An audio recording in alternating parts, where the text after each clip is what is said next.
এখন সম্প্রচারিত হবে রেডিও তেহরান থেকে আজকের সর্বশেষ বিশ্ব সংবাদ। ইউক্রেনে রাশিয়ার সামরিক অভিযানে উত্তর কোরিয়া সহযোগিতা করছে। পশ্চিমাদের এমন অভিযোগ বেশ পুরনো। এবার শোনা গেল আরো বড় অভিযোগ। কিয়েভের গোয়েন্দা নেটওয়ার্কের বরাত দিয়ে মার্কিন সংবাদ মাধ্যম সিএনএন বলছে, রাশিয়াকে সহযোগিতা করতে নতুন করে আরো 30,000 সেনা পাঠাবে পিয়ংইয়ং। আর এটা যদি সত্যি হয় তবে এক ধাক্কায় মস্কোতে পিয়ংইয়ং এ সেনা সংখ্যা 3 গুণ বেড়ে যাবে। এদিকে ইদানিং পুরো ইউক্রেন দখলের অভিপ্রায় বেশ জোরে সোরে জানাচ্ছেন রুশ প্রেসিডেন্ট ভ্লাদিমির পুতিন। আর এমন যখন পরিস্থিতি, তখন মনে প্রশ্ন উঠে, পুতিনের সঙ্গে ইউক্রেন দখলের এ খেলায় মস্কোকে সহায়তা করার জন্য কিমের সেনা সরবরাহ অবশ্য নতুন কিছু নয়। চলতি বছরের শুরুতেও কুরস্ক অঞ্চল পুনরুদ্ধারে সহায়তা করতে প্রায় 12,000 সেনা পাঠিয়েছিলেন কিম। তখন তারাই রাশিয়ার হয়ে অঞ্চলটিতে ইউক্রেনীয় সেনাদের সঙ্গে সম্মুখ যুদ্ধে লড়াই করেছিল, যেখানে 4,000 কোরীয় সেনা হতাহত হয়েছিল বলে খবর পশ্চিমা মিডিয়ার। এরপর এখন নতুন করে আবারও মস্কোকে সেনা সরবরাহ করছে পিয়ংইয়ং, যেখানে লক্ষ্যটাই স্পষ্ট। বৃহৎ অভিযান পরিচালনার লক্ষ্যে নিজেদের উপস্থিতি জোরদার করছে মস্কো পিয়ংইয়ং। এদিকে ইউক্রেনের অভিযোগ, পিয়ংইয়ং সেনাদের যত দ্রুত সম্ভব ফ্রন্টলাইনে নিয়ে যাওয়ার জন্য প্রশিক্ষণ, প্রয়োজনীয় সরঞ্জাম, অস্ত্র, গোলাবারুদ সরবরাহ করতে সম্পূর্ণরূপে সক্ষম রাশিয়ার প্রতিরক্ষা মন্ত্রণালয়। এমনকি পুতিন তার সেনা অফিসারদের কোরীয় সেনাদের প্রশিক্ষণ দিতে পিয়ংইয়ংও পাঠিয়েছেন। ইউক্রেনের অভিযোগের সত্যতার কিছুটা আভাসও দিয়েছে সিএনএন। তাদের হাতে আসা ইউক্রেনীয় গোয়েন্দা তথ্য অনুযায়ী উত্তর কোরিয়ার নতুন সেনারা আগামী কয়েক মাসের মধ্যে রাশিয়ায় পৌঁছাতে পারে। ইতোমধ্যে স্যাটেলাইট চিত্রে রাশিয়ার ডুনাই বন্দরে রূপচা ধরনের সেনাবাহিনী জাহাজের উপস্থিতি এবং উত্তর কোরিয়ার সুনান বিমানবন্দরে বৃহৎ জাহাজ ও কার্গো বিমানের উপস্থিতি দেখা যাচ্ছে, যেমনটি আগের বারও সেনা মোতায়েনের সময় দেখা গিয়েছিল। এদিকে পূর্বে প্রতিরক্ষা মন্ত্রী হিসেবে দায়িত্ব পালন করা পুতিনের শিষ্য সের্গেই শোইগু গত 17 জুন কিম জং উনের সঙ্গে সাক্ষাৎ করতে পিয়ংইয়ং সফর করেছেন। সফরে উত্তর কোরিয়া থেকে 1000 মাইন অপসারণকারী এবং 5,000 সামরিক নির্মাণ কর্মী নেওয়ার পরিকল্পনার কথা জানান তিনি। আর দক্ষিণ কোরিয়ার জাতীয় গোয়েন্দা সংস্থার মতে এই কর্মীরা আগামী জুলাই-আগস্ট নাগাদ মস্কোতে যাওয়া শুরু করবেন। সিএনএন এর প্রতিবেদনে বলা হয়, 2024 সালে উত্তর কোরিয়া রাশিয়াকে অন্তত 100টি ব্যালিস্টিক ক্ষেপণাস্ত্র ও 90 লাখ গোলাবারুদ সরবরাহ করেছে, যা তাদের এ যুদ্ধে বাড়তি সহযোগিতা করছে। কিমের এই পদক্ষেপকে ভালোভাবে দেখার কোনো কারণ নেই ইউক্রেনের। দেশটির প্রতিরক্ষা মন্ত্রী রুস্তেম উমেরোভও বলছেন সে কথা। তার ভাষ্য, এত বিপুল সংখ্যক সেনাকে যুদ্ধক্ষেত্রে পাঠিয়ে কিম জং উন নিজের সরকারকেই ঝুঁকিতে ফেলছেন। আর এই বিষয়টি রাশিয়ার রিজার্ভ ফোর্সের সংকটের ইঙ্গিত দেয়। 1973 সালের পর এই বছর প্রথম 6 মাসে মার্কিন ডলার সবচেয়ে খারাপ পারফরমেন্স করেছে। আল জাজিরার বিশ্লেষণ বলছে, অর্থনীতির নিরাপদ আশ্রয় হিসেবে পরিচিত ডলার তার আস্থা হারাচ্ছে। কারণ হিসেবে দেখানো হয়েছে প্রেসিডেন্ট ডোনাল্ড ট্রাম্পের অর্থনৈতিক নীতিগুলোকে, যা বিশ্বজুড়ে বিনিয়োগকারীদের ডলার বিক্রি করে দিতে বাধ্য করছে। পাউন্ড, ইউরো ও ইয়েন সহ 6টি মুদ্রার বিপরীতে ডলারের শক্তি পরিমাপ করে ডলার সূচক। 2025 সালের প্রথমার্ধেই এই সূচক 10.8% পতন দেখিয়েছে।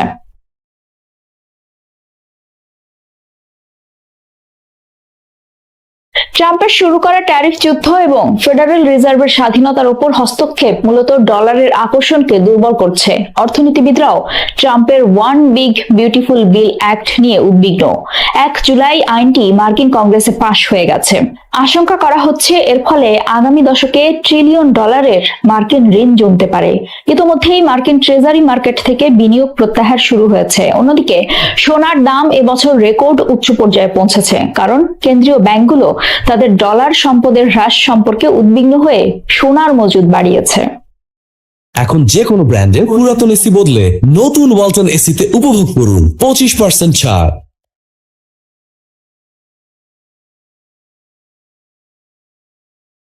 2 এপ্রিল ট্রাম্প প্রশাসন প্রায় সব দেশের আমদানিতে শুল্ক ঘোষণা করে, যা বিশ্ব অর্থনীতিতে আস্থা হ্রাস করে এবং মার্কিন আর্থিক সম্পদ ব্যাপকভাবে বিক্রি শুরু হয়। এর পরের 3 দিনে S&P 500 সূচক থেকে $5 ট্রিলিয়ন ডলারেরও বেশি মূল্য কমে যায়। মার্কিন ট্রেজারি ছাড়পত্র পায়, বন্ডের দাম কমে যায় এবং সরকারি ঋণের খরচ উল্লেখযোগ্যভাবে বেড়ে যায়।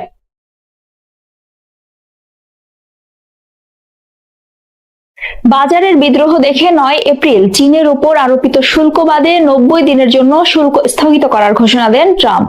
এরপর বাণিজ্য উত্তেজনা কিছুটা কমলেও বিনিয়োগকারীরা এখনো ডলার ভিত্তিক সম্পদ রাখার বিষয়ে অনিশ্চিত।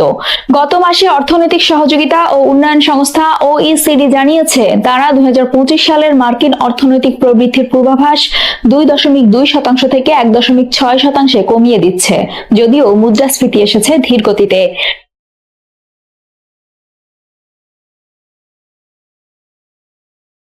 ডলার বিশ্ব বাণিজ্য ও অর্থনীতির ভিত্তি হিসেবে কাজ করে। 1980-র দশকে গালফের দেশগুলো তাদের মুদ্রা ডলারের সাথে পেগ করে নেয়। মুদ্রা পেগিং মানে হচ্ছে একটি দেশের মুদ্রা বিনিময় হারকে অন্য দেশের মুদ্রার সাথে সংযুক্ত করা। 2023 সালে বিশ্ব রপ্তানির 54% ডলারে হয়েছে, যদিও যুক্তরাষ্ট্র ভৌগোলিকভাবে বিশ্ব জিডিপির 25% মাত্র।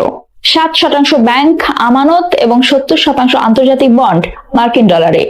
IMF এর তথ্য অনুযায়ী 57% বৈদেশিক মুদ্রা রিজার্ভ ডলারে রাখা হয়। তবে এই আধিপত্যই যুক্তরাষ্ট্রের অর্থনীতি ও বিচার ব্যবস্থায় মানুষের আস্থার উপর নির্ভরশীল। ব্যাংক যে সাফরা সারাসিনের প্রধান অর্থনীতিবিদ কার্স্টেন জুনিয়াস বলেন, বিনিয়োগকারীরা বুঝতে শুরু করেছে যে তারা মার্কিন সম্পদে অতিমাত্রায় বিনিয়োগ করেছে। অ্যাপোলো অ্যাসেট ম্যানেজমেন্ট থেকে জানা যায় বিদেশিরা 19 ট্রিলিয়ন ডলারের মার্কিন ইকুইটি, 7 ট্রিলিয়ন ডলারের ট্রেজারি এবং 5 ট্রিলিয়ন ডলারের কর্পোরেট বন্ড ধারণ করে আছে। বিনিয়োগকারীরা তাদের অবস্থান কমাতে থাকলে ডলারের মান ব্যাপকভাবে চাপে পড়তে পারে। জুনিয়াস আরো বলেন, আজকের দিনে যুক্তরাষ্ট্র বিনিয়োগের জন্য আগের মতো নিরাপদ নয়। মার্কিন সম্পদ আগে যত মজবুত ছিল এখন তার ততটা নয়।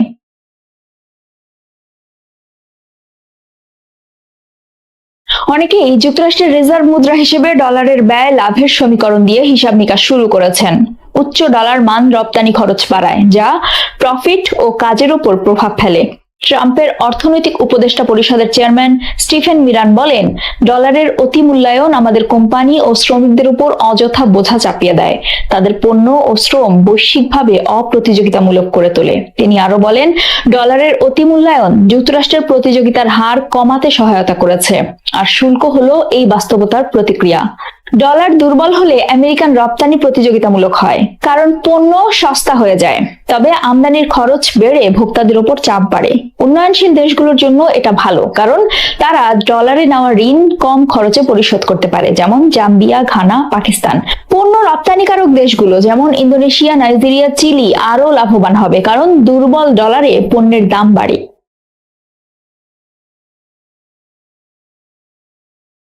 ট্রাম্পের দ্বিতীয় মেয়াদকালে এসে ডলারের এমন পতন শুরু হয়েছে। যদিও পূর্বানুমান বলা হয়েছিল ট্রাম্পের বাণিজ্য যুদ্ধ আমেরিকার বাইরের মুদ্রাকে দুর্বল করবে এবং এটি মার্কিন মুদ্রাকে শক্তিশালী করবে, কিন্তু তা হয়নি।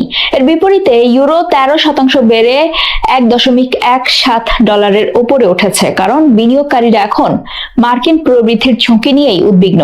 একই সময়ে জার্মান ও ফরাসি সরকারি বন্ডে বিনিয়োগ বেড়েছে। স্টক 600 সূচক ইউরোপীয় স্টক পরিমাপ 2025 সালের শুরু থেকে 15% বৃদ্ধি পেয়েছে। ডলারে রূপান্তর করলে প্রায় 23% লাভ হয়েছে। প্রাথমিকভাবে মুদ্রাস্ফীতি শুরু হলেও জানুয়ারি থেকে মে মাসে তা 3% থেকে 2.3% পর্যন্ত নেমে গেছে।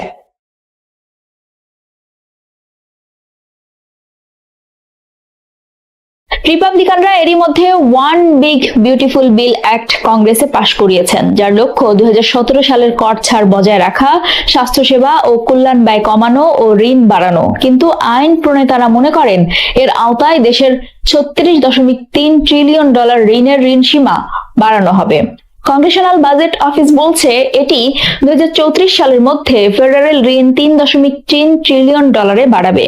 এতে সরকারি ঋণ জিডিপি অনুপাত 124% থেকে আরো বাড়বে এবং বার্ষিক ঘাটতি 6.9% পৌঁছাবে, যেটা 2024 ছিল মাত্র 6.4%। এদিকে ইলন মাস্কের ডিপার্টমেন্ট অব গভর্নমেন্ট এফিসিয়েন্সির মাধ্যমে সরকারের কার্যক্ষমতা বিভাগের অর্থ ব্যয় কমানোর চেষ্টা ব্যর্থ হয়েছে। আমদানি শুল্ক থেকে সরকারের আয় বাড়লেও তা উচ্চ খরচের মাধ্যমে ভোক্তাদের উপর চাপ সৃষ্টি করেছে। ট্রাম্পের অনিশ্চিত নীতির কারণে মে মাসে মুডিস সংস্থা মার্কিন সরকারের সর্বোচ্চ ক্রেডিট স্কোর কমিয়ে দেয়।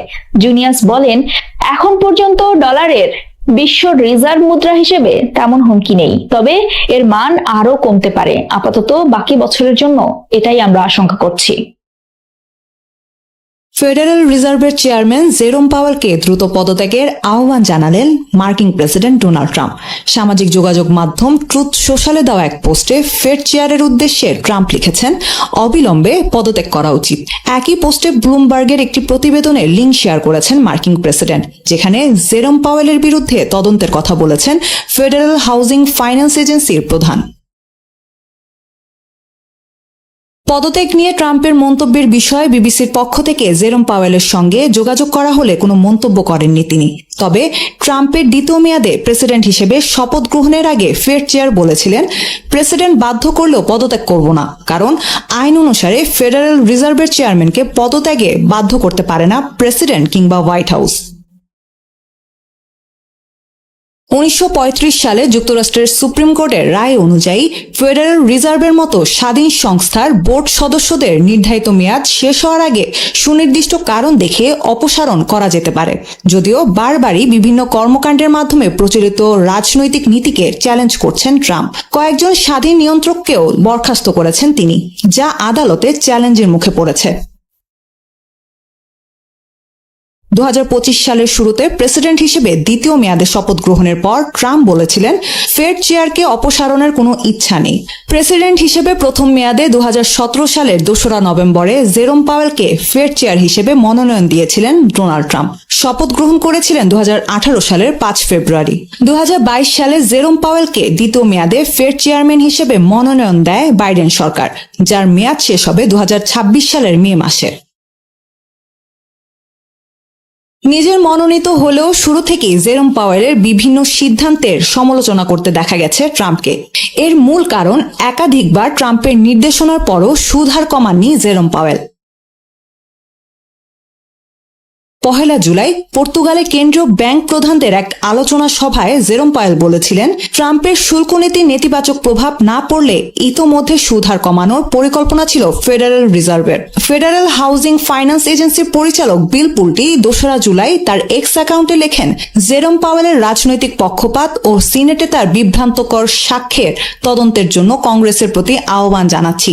তাকে অপসারণের জন্য এসব কারণই যথেষ্ট।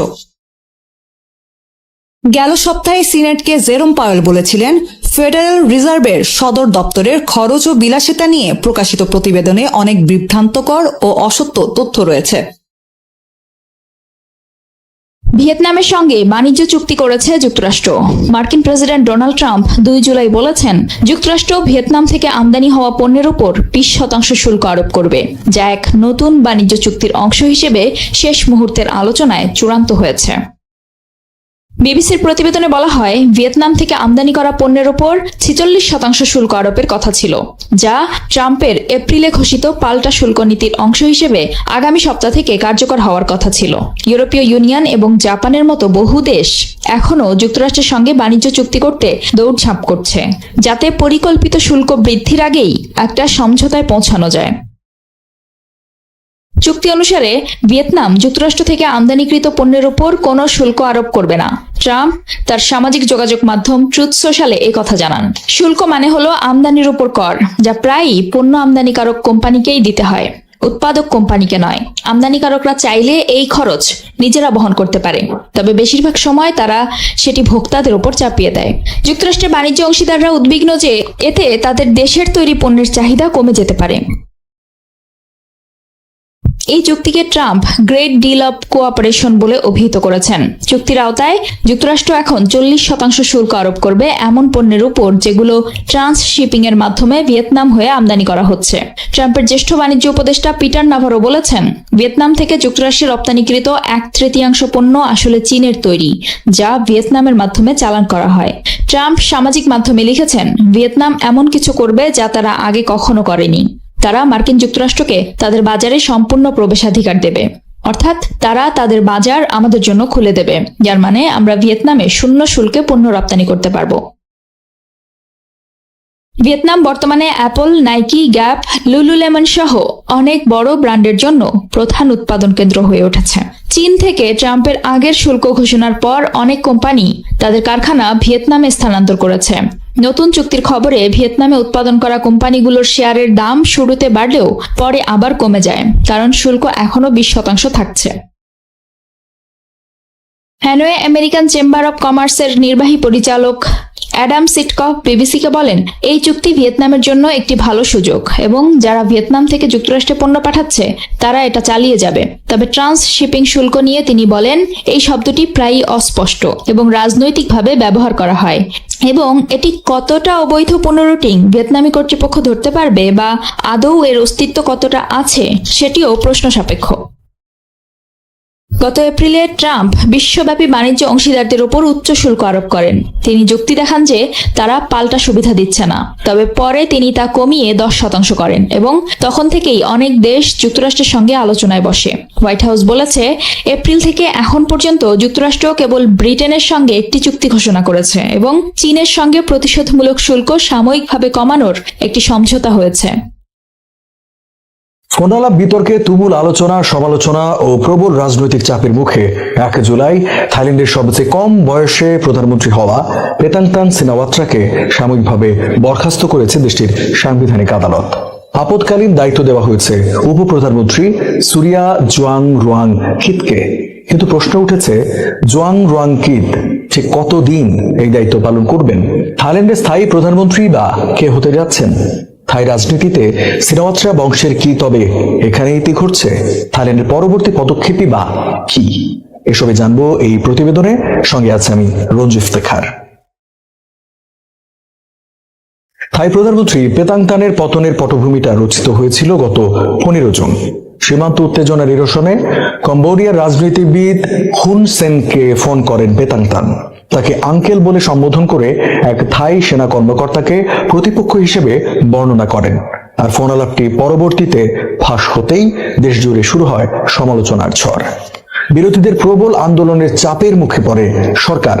শেষমেশ পরিস্থিতি সামাল দিতে বাধ্য হয়ে ফোন আলাপকে কূটনৈতিক কৌশল হিসেবে অভিহিত করে দুঃখ প্রকাশ করেন পেতাংতান। কিন্তু তাতে শেষ রক্ষা হয়নি। 36 জন সিনেটরের আবেদনের ভিত্তিতে প্রধানমন্ত্রীর বিরুদ্ধে মামলা নেয় দেশটির সাংবিধানিক আদালত। সেখানে প্রমাণিত হয় পেতাংতান অসৎ আচরণ করেছেন এবং সংবিধানে বর্ণিত নৈতিক মানদণ্ড ভেঙেছেন।